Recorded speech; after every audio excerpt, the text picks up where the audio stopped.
बिस्मिल्लाहिर्रहमानिर्रहीम। अस्सलाम वालेकुम। My name is Zeeshan Khalid और आज हम ऑब्जेक्ट ओरिएंटेड प्रोग्रामिंग के लेक्चर नंबर 13 स्टार्ट करेंगे, जिसके अंदर हम डिस्कस करेंगे स्टैटिक डाटा मेंबर्स को कि स्टैटिक डाटा मेंबर्स क्या होते हैं। डाटा मेंबर्स का तो हमें अच्छे से पता है कि एक ऑब्जेक्ट के दो चीज़ें होती हैं, एक मेंबर फंक्शन और एक data member. Data member basically उसकी प्रॉपर्टीज़ होती हैं एक ऑब्जेक्ट की, जो कि क्लास के अंदर डिफ़ाइन की जाती हैं। तो स्टैटिक क्या है? स्टैटिक बेसिकली स्टैटिक हमने स्टैटिक वेरिएबल के बारे में शायद आपको पता हो कि स्टैटिक वेरिएबल क्या होता है। ऐसा वेरिएबल होता है जिसकी पूरे प्रोग्राम के अंदर एक ही वैल्यू जो हम शुरू पे सेट कर देते हैं एंड तक वही रहती है और एग्जीक्यूशन के दौरान वो वैल्यू चेंज भी नहीं होती। तो ऐसे वेरिएबल्स को हम कहते हैं स्टैटिक वेरिएबल्स। तो यहाँ पे स्टैटिक डाटा मेंबर्स कौन से डाटा मेंबर्स होंगे कि ऐसे डाटा मेंबर्स जिनकी वैल्यू चेंज ना हो और उसके अलावा भी कुछ इनकी फंक्शनैलिटीज़ होंगी जो हम देखेंगे कि क्लासेस के अंदर स्टैटिक डाटा मेंबर किस तरह से वर्क करता है या किस तरह से हम इससे फ़ायदा उठा सकते हैं। ये इस तरीके का डाटा मेंबर होता है जो कि shared among all objects of class. जितने भी क्लास के अंदर ऑब्जेक्ट्स होंगे, मैं हमने बात की थी ये एक से ज़्यादा भी एक क्लास के ऑब्जेक्ट्स बना सकते हैं और डिफरेंट ऑब्जेक्ट्स के थ्रू हम फंक्शंस को कॉल कर सकते हैं। तो ऐसा एक डाटा मेंबर जो कि शेयर्ड हुआ हो तमाम ऑब्जेक्ट्स के दरमियान, उसको हम बोलते हैं static data member. A static data member is defined in the class with static keyword। इसके साथ जैसे int n हम डिफाइन कर रहे हैं कहीं पे, ठीक है, तो उसके साथ अगर हम स्टैटिक लगा देंगे, स्टैटिक का कीवर्ड लगा देंगे, तो वो जो भी डाटा मेंबर होगा वो स्टैटिक बन जाएगा। When a data member is defined as static, only one variable is created in the memory even if there are many objects of that class। अब एक क्लास के अगर ज़्यादा भी ऑब्जेक्ट्स होंगे तब भी वो मेमोरी एक ही रहेगी, एक ही मेमोरी के अंदर वो वैल्यू सेव रहेगी। अब वो किस तरह से, आप यहाँ पर देख सकते हो तस्वीर में कि यहाँ पर ऑब्जेक्ट 1 है और यहाँ पर ऑब्जेक्ट 2 है। अब इसके अंदर आप देख सकते हो कि ऑब्जेक्ट 1 के अंदर जिन जिन वेरिएबल्स को वो एक्सेस कर सकता है वो है ए, उसकी वैल्यू है 1, फिर उसके बाद बी है, उसकी वैल्यू 2 है, और एन है, उसकी वैल्यू 100 है। ये मेमोरी लोकेशन शो कर रहा है बेसिकली आपको कि मेमोरी के अंदर ये वेरिएबल्स या ये डिजिट्स हैं या ये वैल्यूज़ पड़ी हुई हैं।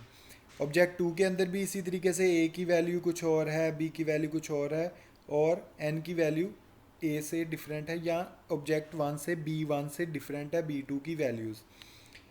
ये थे सिंपल नॉर्मल डाटा मेंबर्स, ठीक है। अब बात करेंगे हम स्टैटिक डाटा मेंबर की। तो स्टैटिक डाटा मेंबर ये हमारे पास एक मेमोरी लोकेशन में जो वैल्यू सेव है एन की वो है 200, और आप देख सकते हो कि ए और बी इनके पास अलग अलग वैल्यूज़ हैं क्योंकि ये नॉर्मल जिस तरीके से हम अब तक करते आए हैं, डाटा मेंबर्स को वैल्यू असाइन करते आए हैं या डाटा मेंबर्स डिक्लेयर करते आए हैं, उसी तरीके से ये इंट ए है, सपोज करो उसकी वैल्यू है 1, इंट बी है उसकी वैल्यू है 10, इसी तरीके से इंट ए है उसकी वैल्यू 2 है और इंट बी है उसकी वैल्यू 20 है। OBJ2 के लिए हर ऑब्जेक्ट की डाटा मेंबर की वैल्यू डिफरेंट हो सकती है, ठीक है। पैरामीटर्स के थ्रू हम डिफरेंट वैल्यूज़ पास करवा सकते हैं, डिफरेंट वेज हैं। आप अब बस यहाँ पर ये देखें कि n की वैल्यू 200 है, तो जब n की वैल्यू 200 है और एरोस के साथ शो कर रहा है कि ऑब्जेक्ट 1 भी इसी को शेयर कर रहा है, ऑब्जेक्ट 2 भी इसी को शेयर कर रहा है, तो ऐसे डाटा मेंबर्स को हम बोलते हैं स्टैटिक डाटा मेंबर्स, जो कि एक ही दफ़ा हम लिख दें कहीं पे और डिफरेंट ऑब्जेक्ट्स जो हैं वो उसी की वैल्यू को यूज़ करें बार बार। क्लियर है?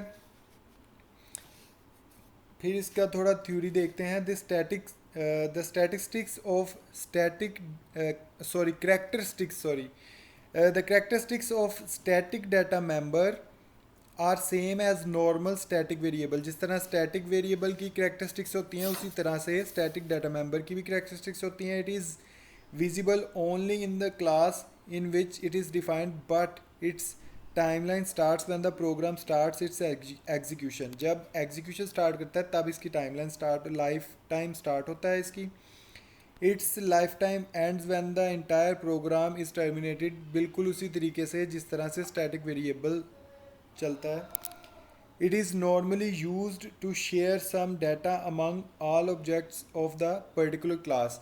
अगर हम चाहते हैं कि जितने भी ऑब्जेक्ट्स हैं वो सेम वैल्यू या सेम एक ऐसा स्टैंडर्ड वैल्यू को एक्सेस कर सकें, तो उसके लिए ये बहुत फ़ायदेमंद है और नॉर्मली उसी चीज़ के लिए यूज़ होता है।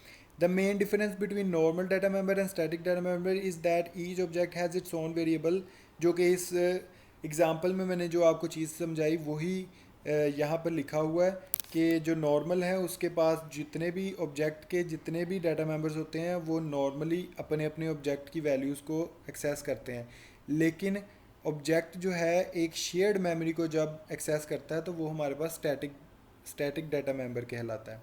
अब इसकी एक बहुत ही आसान सी एग्जांपल हम कोड करके देखते हैं। यहाँ इसकी एक एग्जांपल है, write a program that counts the number of objects created of a particular class. अगर हम कैलकुलेट करना चाहते हैं कि एक पर्टिकुलर क्लास के कितने ऑब्जेक्ट्स क्रिएट किए गए हैं तो इसकी मदद से हम कर सकते हैं। और यहाँ पर आपको स्टैटिक डाटा मेंबर भी किस तरह से यूज़ करते हैं हम वो मैं आपको बताऊँगा। Hash include iostream dot h, hash include conio dot h, class Yahoo, class का नाम क्या है याहू।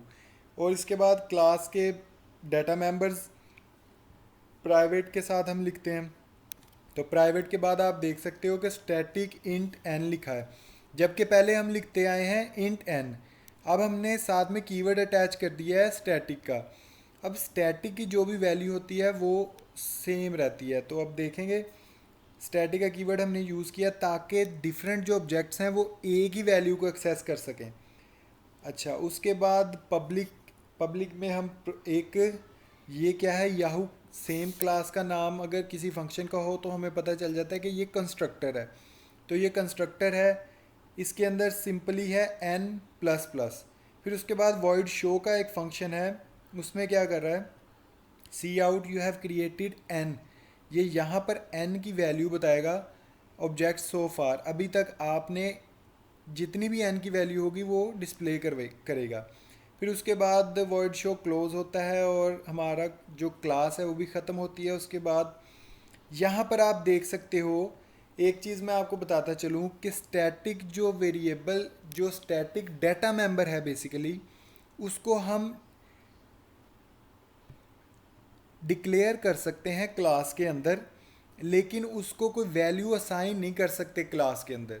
उसके लिए हमें ये तरीका ही अपनाना पड़ेगा।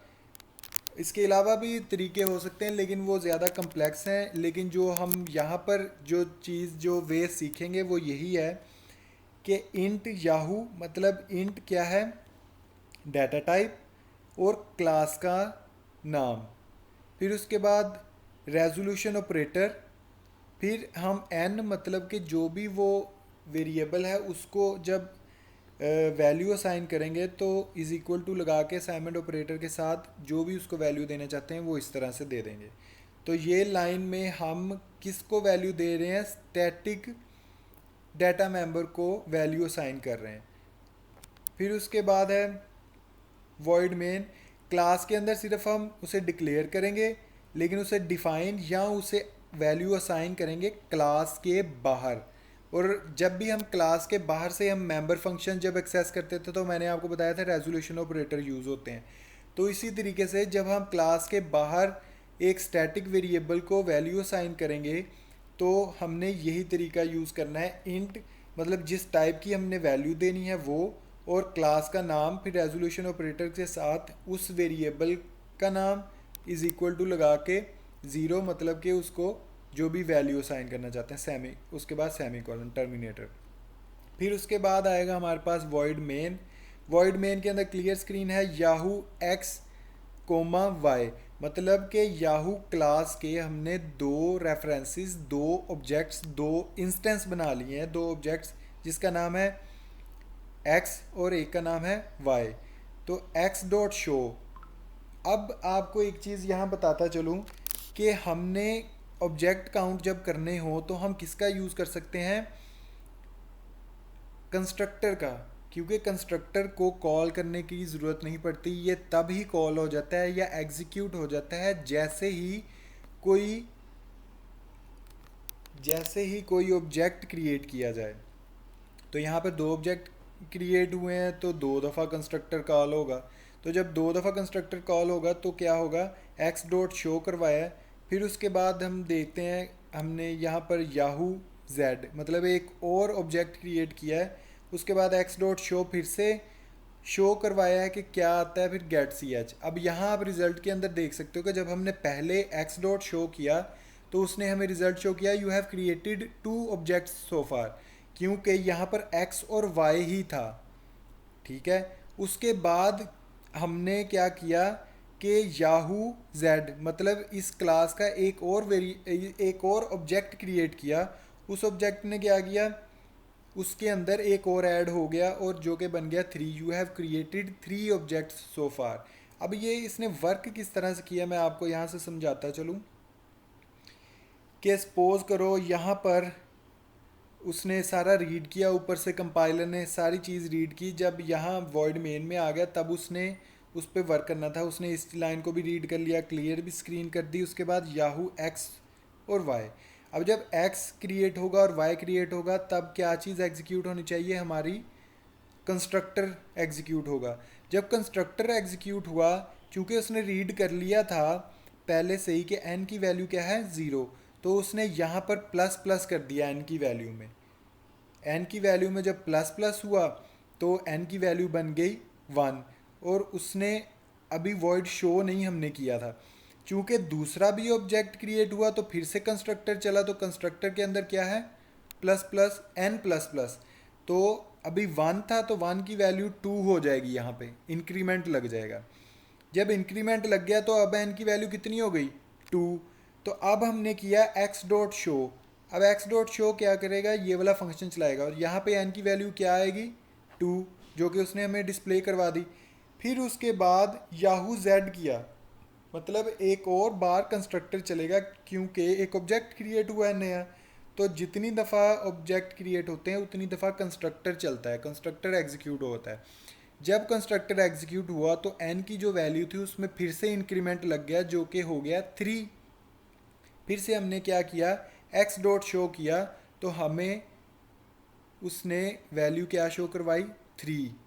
उसके बाद गेट सी एच तो आपको पता है कि एंटर करने के लिए कोई भी की प्रेस करते हैं तो हम वापस उसकी मेन स्क्रीन पे आ जाते हैं जहां हम प्रोग्राम लिख रहे होते हैं। तो ये काम है स्टैटिक डाटा मेंबर का, और इस तरीके से स्टैटिक डाटा मेंबर को लिखते हैं, कीवर्ड साथ में लिखते हैं और उसको क्लास के बाहर उसकी वैल्यू असाइन करते हैं। जो भी हमने वेरिएबल रखा होता है उसको हमने वैल्यू यहाँ और इस तरीके से असाइन करनी होती है। तो ये था हमारा आज का टॉपिक। मैं एक प्रैक्टिकल भी करूँगा इस पे, आपको और मज़ीद आसान सी एक एग्ज़ाम्पल लिख के बताऊँगा, और ये इसके बाद इसके नेक्स्ट लेक्चर में ही ये मैं आपको बताऊँगा इसकी एग्ज़ाम्पल, और बहुत आसान वे में। तब तक के लिए अल्लाह हाफिज़। ये आप एग्ज़ाम्पल देखेंगे आपको इससे भी ज़्यादा अंडरस्टैंडिंग हो जाएगी। ओके, अल्लाह हाफिज़।